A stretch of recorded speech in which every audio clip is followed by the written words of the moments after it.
সাপ। এই সাপটা এখন থেকে বাঘ হয়ে গেছে। আর ভাই বড় বাঘ হওয়ার পরে আজকে আমার ইচ্ছা আজকে হওয়ার পরে আবার দেখবেন সাপের কি হয়? তারপরে কি হবে জানেন? কি হবে? একটা যেতে পারবো? যেতে পারবেন তো? হ্যাঁ ইনশাল্লাহ। ঠিক আছে আমি তো আপনাকে দেখাই শুরু করি চেক করি।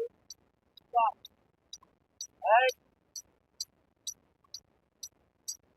এই বাঘো বাঘো বাঘো এই সাপ বাঘো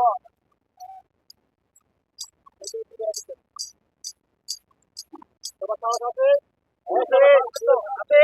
হ্যাঁ ঠিক আছে আমি তো করতে পারি হ্যাঁ কি কথা আছে কি বললাম এই আছে কি বললাম এই ওস্তাদ, খেলা দেখাইছেন? হ্যাঁ উস্তাদ দেখা যাচ্ছে তো সবাই কি খেলা দেখে খুব খুশি হয়েছে? সবাই সুন্দর খেলা শুধু খেলা দেখালে চলবে? না আরো কিছু দেখাইতে হবে তো উস্তাদ তো এই যে বাঘ বানাই দিব আচ্ছা আচ্ছা, এটা পরেই দেখানো হোক নাকি?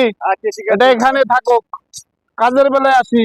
জি উস্তাদ প্রিয় সম্মানিত দর্শক বৃন্দ, আসসালামু আলাইকুম।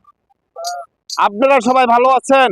আছি আলহামদুলিল্লাহ আজকে আপনাদের মাঝে আমরা উপস্থিত হয়েছি একটা বিষয়বস্তু নিয়ে আলোচনা করার জন্য।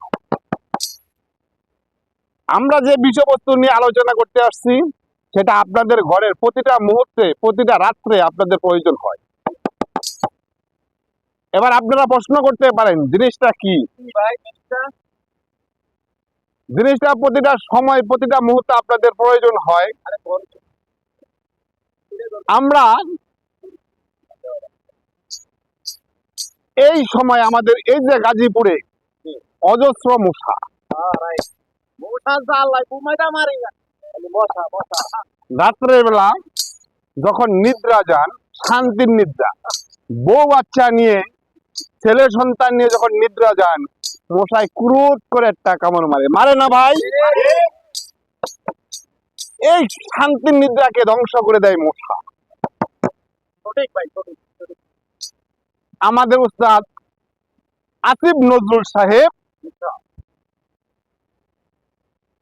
এমন একটা জিনিস আপনাদের জন্য তৈরি করছে, প্রত্যেকটা ঘরে ঘরে শান্তি, সুখ,